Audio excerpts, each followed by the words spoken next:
Hello everybody and welcome back to the Sanctuary. I'm your host, Professor C, and we're going to continue our A&P series today, specifically by talking about muscles that move the head and the neck, so let's check it out.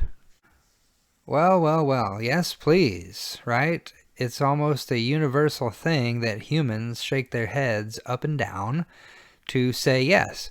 Now, that is true in nearly every culture that's on the earth. There are a few places that you might find in Bulgaria, Greece, Italy, where throwing the head back will be a sign of no. But for most people on the planet, moving your head up and down is a universal symbol for yes. And similarly, moving it side to side is nearly a universal symbol for no. Now, these people obviously aren't saying no altogether. They're watching a tennis game from back in the old days, right? Following the bouncing ball. The thing I find the strangest is this guy right here. What is he doing? He's not watching the ball. He's very creepy. Anyway, what if you put these actions together? Yes, yes, yes, and no, no, no. Well, you start to spin around like you're at a metal show, having a good time and letting some energy out, right? So we want to take a look at some of the muscles that allow these kinds of motions. So the primary one that you hear about in nearly every situation is sternocleidomastoid. Again, if you break the word apart, you see sterno and cleido, the word for clavicle, and the mastoid process hanging down from the temporal bone. So you should, again, find a muscle here that's got a name based on its attachments. So here's the sternal portion, here's the clavicular cleido portion, and the mastoid here is right behind the ear. So there's sternocleidomastoid, classic Y split right down here where it gets to the bottom of the neck. So there is its origins and insertions. It does help you rotate and flex the neck. That is, it does help you nod yes, yes, yes, but it kind of does it by reaching at an angle. Spinal accessory nerve is how it is innervated. That's cranial nerve number 11. And if you can find someone with a thin neck and get them to laterally rotate their head almost over where they're looking at their shoulder, you can see a really good split here of the sternocleidomastoid. This back here is trapezius. We'll get to that at some other point. Okay, little smaller muscles that kind of do the same things are called the scalene muscles. And typically you just talk about them as a group, even though there are a posterior, a middle, and an anterior version.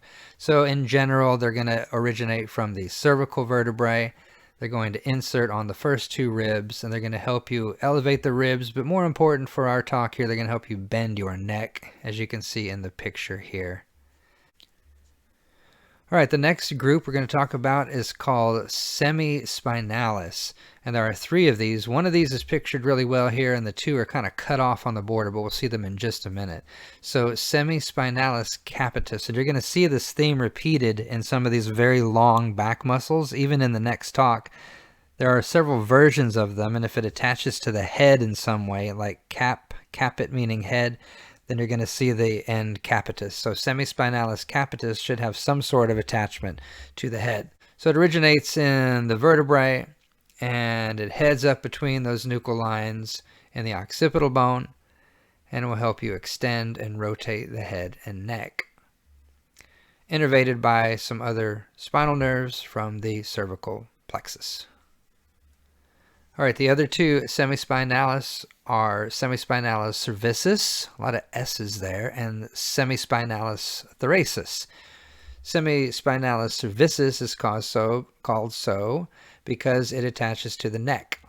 Remember, capitis attached to the head. So there are its attachments, and it's basically going to do the same thing that thoracis does, but thoracis is called thoracis because it has a lot of its attachments down in the thorax, or where the T vertebrae are located. The last two muscles here that are important are the splenius, and again we see that root capitis telling us it's going to be the one that's attached to the head, and it's not showing the entire attachments here, but there is splenius capitis I've outlined for you. There are its attachments, and actions are very similar to what we just saw. All these are a little bit more superficial muscles. Splenius cervicis, again, called so because it has attachments on the neck, not on the head. And that's right here, usually obscured by splenius capitis, but there's splenius cervicis. There are its attachments, action, and innervation, very, very similar.